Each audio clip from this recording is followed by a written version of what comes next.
Hello everyone, welcome back to Potted Planet Entertainment. My name is Chris, and in case you don't know, I review movies and I rank them on a scale of 0 to 100 in increments of 5. Today, we are going to be talking about Star Trek. Just the first one. The 2009 Star Trek, we'll get to the sequels, but we're going to talk about the first one today. Now, before I begin, I pretty much on this channel really talk about movies that I really like, except for Mission Impossible 2, because... But if you want to see me review some movies that I really don't like, let me know. Because I got a few in mind that I wouldn't mind talking about. Hunger Games. Okay.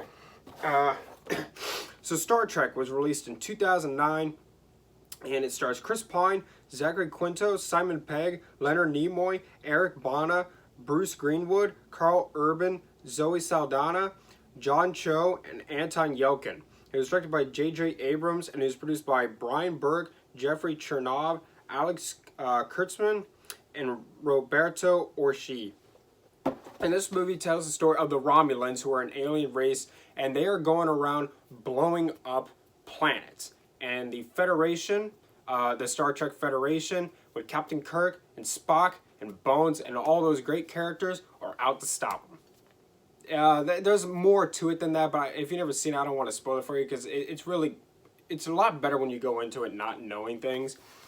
Because the movie, one of the good things about this movie is that it has cool plot elements about it that you wouldn't have guessed. And when they reveal them, it's like, whoa, that's pretty cool. I think the opening scene is really good in this movie, too. It really helps establish the villains in this, and it shows you just how powerful and bad these guys are. The music is really great too. The special effects, wow. The special effects are great. This came out in 2009. So, I mean, this came out the same year as Avatar. So I think 2009 was really the year that propelled special effects, because special effects in this are really amazing. The sets are really great too. These sets in this movie are beautiful. Absolutely beautiful. There's so much detail in every single one of them, and there's so much atmosphere in them, and there's all these cool things there's so much to look at in this movie. The action is great. There's a lot of great fight scenes in it, because Captain Kirk gets his face punched a lot in this movie. There's a lot of fist fights in this movie, which is so satisfying as an action movie junkie. The action is filmed great. There's one of the things that makes this movie great is the little things in it. Like, okay, so there's a scene where, like, Captain Kirk's hands are bloated.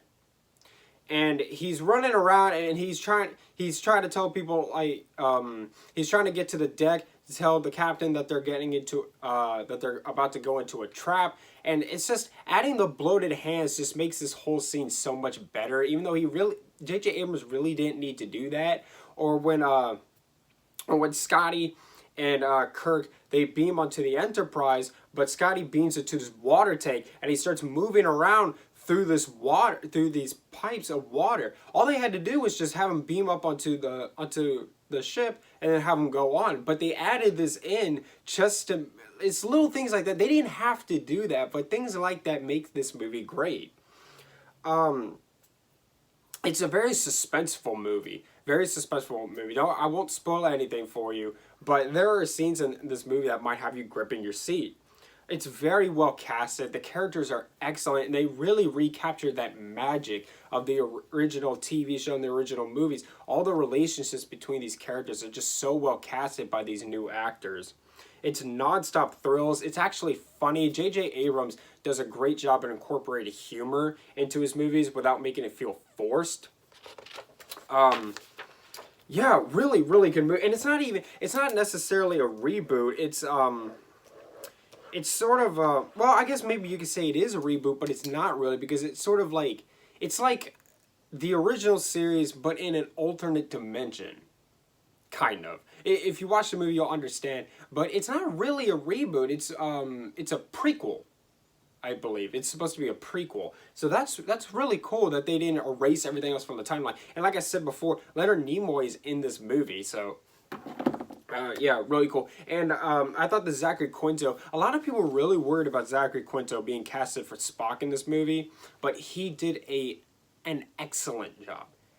Excellent job. People were really worried that he was gonna bomb it because people thought that Leonard Nimoy was the only person that could play Spock, and they were wrong. Zachary Quinto did an outstanding job. Outstanding job of this movie.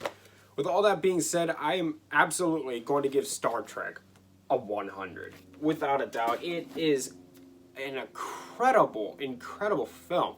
And all three of these movies are really, really, really good. J.J. Abrams he does such a fantastic job. I think he did a lot better by this than he did with Star Wars. Yeah. Well, I guess it was really more Rian Johnson that you could blame for that, but these movies are really, really good. And I thought that J.J. Abrams did an excellent job. Okay, thank you so much for watching. Subscribe to Potty Planet Entertainment for more. Hit the like button, leave movie suggestions down in the comments down below. Follow me on Instagram at Potty Planet Entertainment for channel updates, and much love. Oh, live long and prosper.